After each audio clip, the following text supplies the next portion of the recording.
name is Kelly Wolf, and you're watching Cove's Epilogue.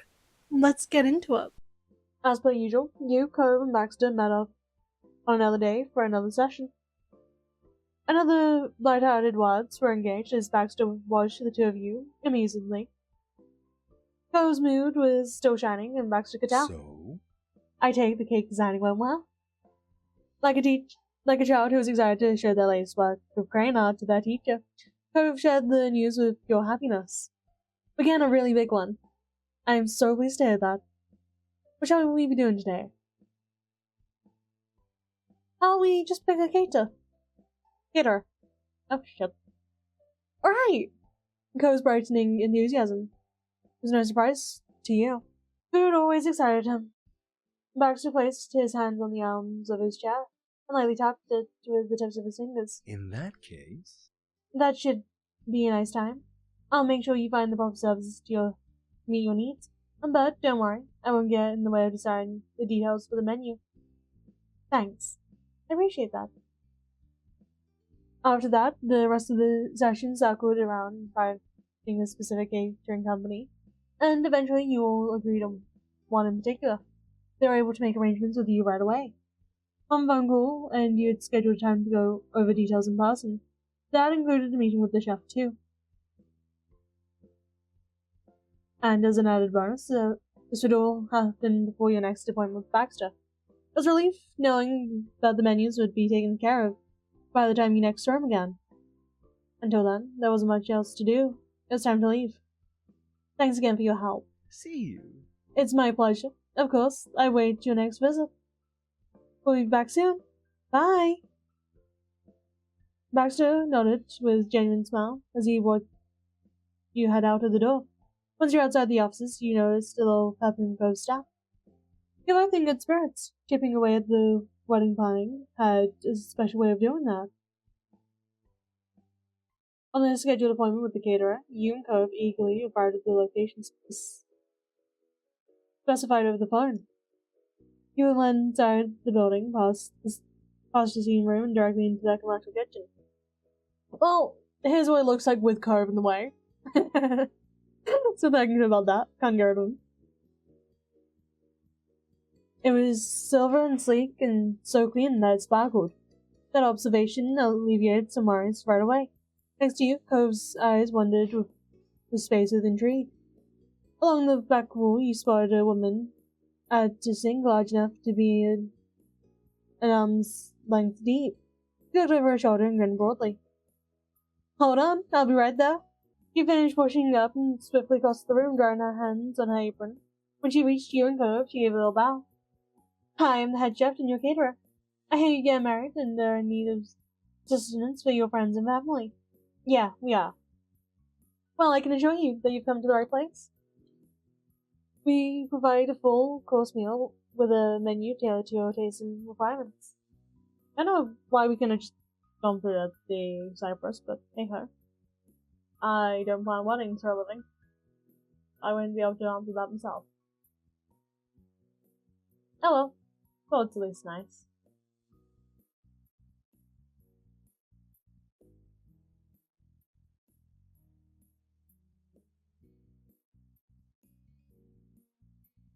We'll also include all the plating, silverware, and glasses. But let's not get too ahead of ourselves. Why don't you introduce yourselves? A bit stunned by the steadiness of the chef's candor, Cove took the opposite approach and slowly, awkwardly, pointed to himself. I'm Cove, the groom. And my name's Callie. I'm his partner. I love it. You can call me Rhonda. Okay, hi Rhonda. Hey, nice to meet you. Marvelous. Now, I have a little pamphlet I'm going to grab. You can read it, leave it on the counter, use it as a coaster. It's okay, I'm going to explain everything myself anyways. Think of it as an extra guide. Rhonda waved the idea of any formality with both hands, as she also shrugged nonchalantly. Cove chuckled shyly, leaning towards you while she lightly jogged to the other side of the kitchen. He scooped up 2 information sheets and came right back. Rhonda confidently stretched her arms out all the way to offer each of you a pamphlet. Both of you accepted one. Cove turned around his hands, inspecting it carefully. You studied the one in your hands too. Oh, it looks adorable. I love it. And it's got kind of like a zebra fan going on there. Well, now I better remember that we can get into the nitty gritty. Let's talk the menu. You can choose to have a single menu that's consistent across the board. Easy peasy. Or we can do two fully separate types of menus based on different dietary needs. Guests could choose between them and we'll prepare as much as both as needed. And it practically goes without saying, but we'll be able to accommodate individual plating changes if any comes up. For example, in a situation where just one or two people need some specific elements left out, we can work with that without needing to make another full selection of it. So, what kind of menu did you two have in mind? Oh shit.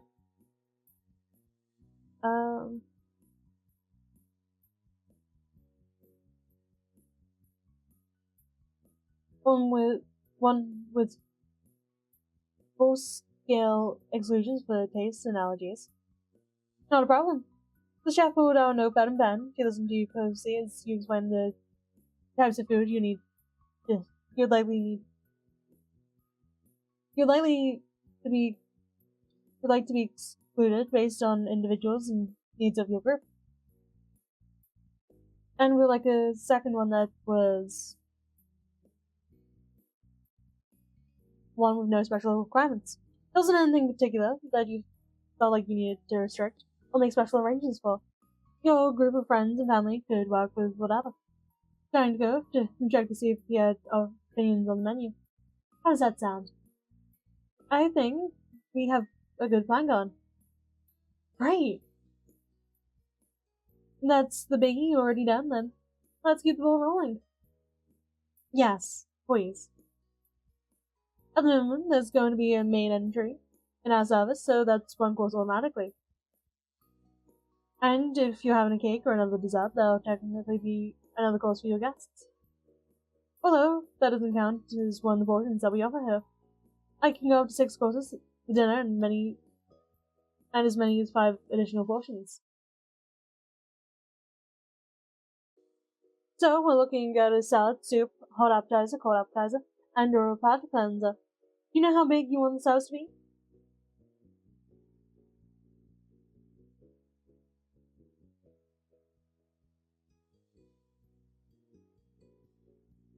Having a full course meal would be fantastic. Do you think so? 4 courses. Raising an eyebrow, Cove burst into a small fit of laughter. When he collected himself, he rubbed his arm, watching you closely, like you wasn't entirely sure if you were being serious or not. I don't think we need to go that high, but I'm not complaining. I want to at least one thing besides the main meal anyway. 4 courses then, eh? Sounds like it. Do you know what you like for it? I want one of them to be a soup. Sure, I'm not gonna say no to a soup. Okay, we have an entree and a soup agreed on.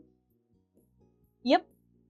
The chef glanced up from her notepad. She told of the pen with her fingertips in anticipation. It's coming in along nicely so far. What else are you thinking?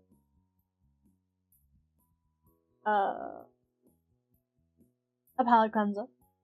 A hot appetizer. Perfection. This shall be tasty. Oh, and how much heat are you expecting for the dishes? We can keep it all very mild, or we can push up the spice levels.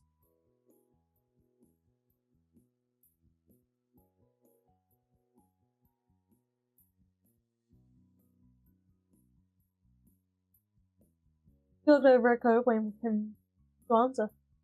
Cove met your eye, and you can tell he was mulling over the same problem. And then you got a light bulb moment in the way he brightened. How about we keep all the meals mild, and we put out sauces and stuff on the tables so people can adjust the food to their preferences? Is that possible? Yes, of course we can do that. That's a perfect idea. Cove's suggestion made sense, but his cheeks still reddened from your compliment. It only made you grin wider. And Jeff backtracked through our notes for a second. She thought over everything you had all discussed until she could pinpoint down exactly what was in her mind. What about the drinks? Are we just a water please party, a coffee, a tea group, or hard drinkers? There's always at least going to be some water, even if you have other options, so don't worry about that. Oh, I'd like that to be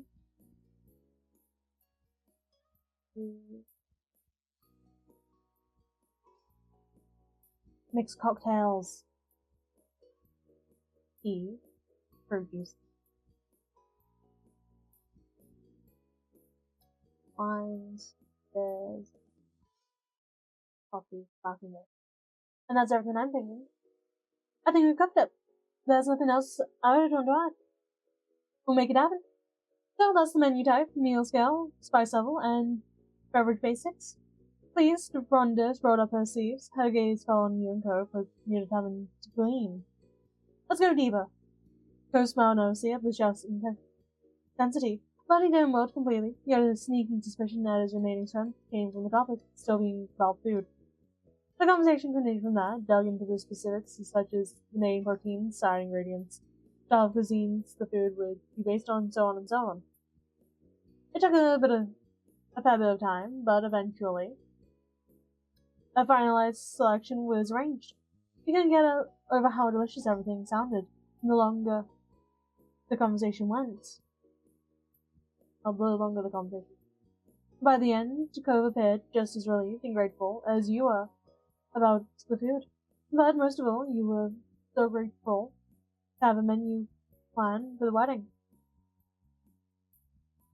Rhonda, however, hadn't slowed down at all. I see that you're both settling down for a rest, but just hang on, stay with me a little longer. We're not done yet. Oh, there's something else? Yes, it's called presentation.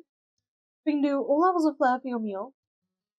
Whether you pick during a Jane approach or something more hoity-toity.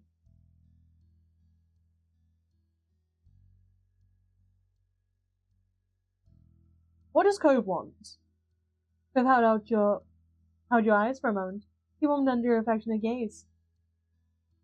Well, I just think it should look nice. Kind of special, because it's a special day. But it doesn't have to be crazy fancy. Cove rubbed at his arm nervously.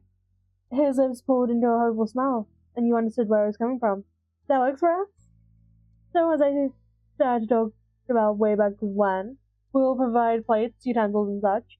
Our plates are white, but they can be completely plain or have those swirly details around the edges. What are you thinking of that? Before you and Cove could even consider an answer, he held both her hands to stop that and stole a glance over her shoulder. Ah! Wait, give me a sec. No sec, I'll grab some stacks. You should see before choosing anything. And again, without leaving a window to say anything in response, Rhonda darted off deeper into the kitchen. Cove stared at her as she went. His expression was a deadpan. You can pick the plates. Alright, I'll handle it.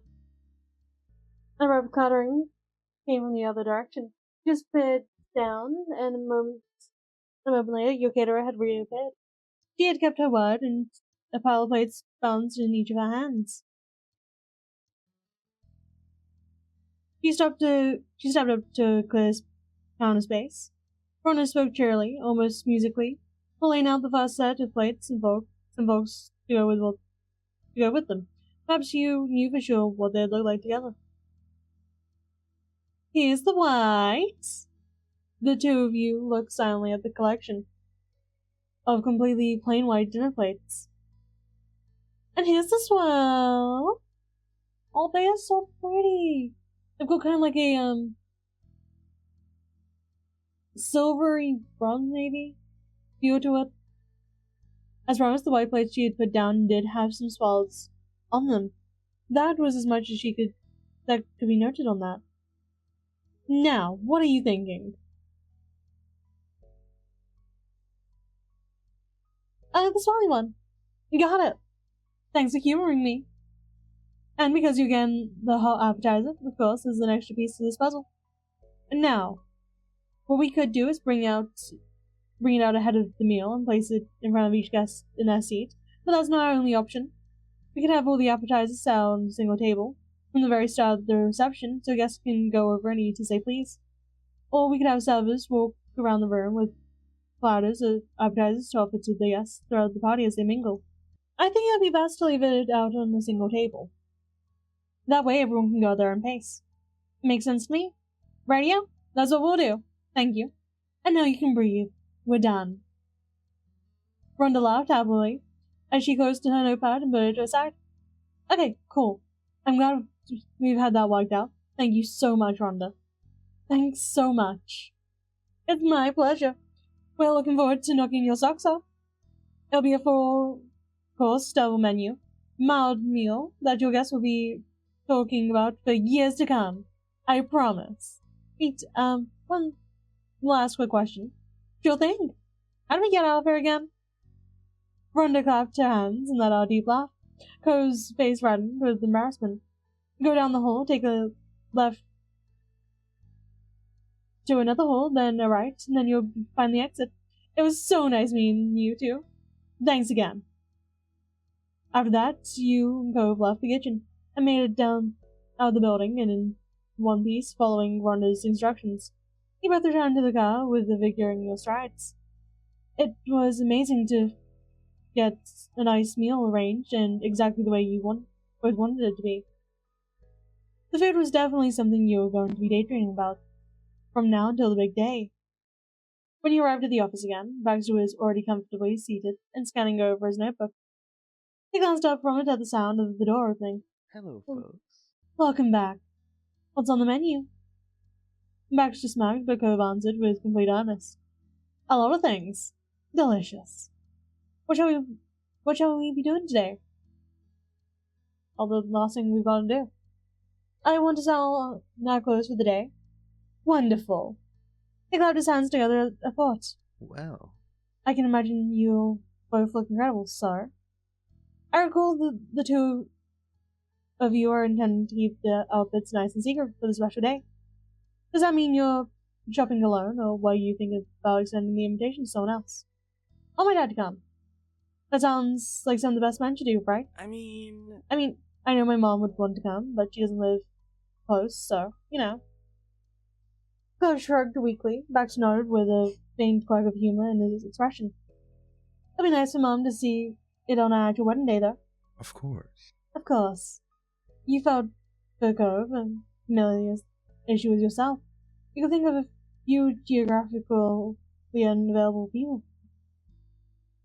Well, it would be nice to bring with you as well. Maybe you could send your mom pictures. Cove considered, tilted his head in thought. He wasn't completely against the idea, but didn't fully commit either. I'm not very good at that. That is true. Even though it would have been nice for Cove to share the experience with his mom. You were sure that no matter what Cove wore, Kara would still be just as excited to see him on the big day. And that was great. He'll still be able to bring his dad. Tell Mary say hi. For your own shopping adventures, you pictured how you wanted the experience to go. Then you directed your attention back to Baxter. Finally, ready to answer his question. I'm gonna go with my mom's. You welcomed your mom's help on this shopping adventure. The trip was far less likely to end up with you scrutinizing yourself in the mirror when trying on the 13th outfit for 15 minutes, trying to judge it on the previously dozen options yourself. With that decided, Baxter rubbed his hands together in satisfaction. Perfect. But before you run off on the next outing, it'd be best to choose where you're going. Do you have preferences on which store or stores you would like to visit? There are two excellent local shops that should be able to set you both up with whatever you need. One is primarily a dress boutique, but it also has a romper and skirt options. The accessory section is also divine. There's a shop that focuses on suits, pants, suits, skirt suits. They also have all the relevant additions you would likely to want. I guess. I'm gonna wear a suit, so I guess I'll need the suit shop. What do And you, Callie? think? I want to visit both to be sure.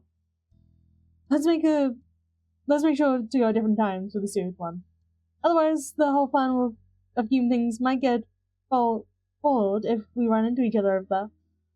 Suddenly, you had a clear picture in your head of her stumbling into you like some kind of comedy sketch, and the two of you failing not to catch glimpses of the other's choices. Which store do you want to go to first? I'll just go sooner or later, whenever you're the dress one. I'll go to the boutique one sooner. It felt like a smart place to stop. You looked forward to discovering what options were laid out. Lovely. Lovely. You made this so easy for me. Baxter sounded pleased as he reached over to his notebook on the nearby desk. He clicked his pen and jotted something down. I'll leave the rest up to you. I'll see you both during our next session. Good luck. His smile was curled but bright. Waved you both off. Thanks. His voice was nervous as he started to shuffle out. He got up, following him. We appreciate you making this easy for us too. Time passed from your meeting with your planner, and soon both of you and Cove were going out for the big shopping trip. He temporarily said goodbye to your fiancé. You got Cove and he squeezed you back with a grin on his face. Have fun, Callie. You have fun yourself. Cove nodded, bouncing on the balls of his feet. You could tell he was slightly nervous, but still looking forward to the rest of the day. Your car beeped when you unlocked it, and you climbed into the driver's seat. Cove waved you off when you left. You swung by the neighborhood and picked up your parents along the way. Mom and Ma joked about who'd pull shotgun first and who'd spread out in the back seat. It was a pleasant drive, full of light conversation. For example, you learned there was a rumor going around Sunset Bud about finally fixing the old park. Mom doubted it would happen, since apparently it'd been going around the grapevine for a while. Mom didn't think that would be smoke without a fire. But let's get off topic. What are you hoping to find today, Callie? You mentioned a few of your ideas, and your parents listened eagerly, chatting about the possibilities for the rest of the drive. Up ahead was a very nice, fancy building. You could tell it was going to be really nice.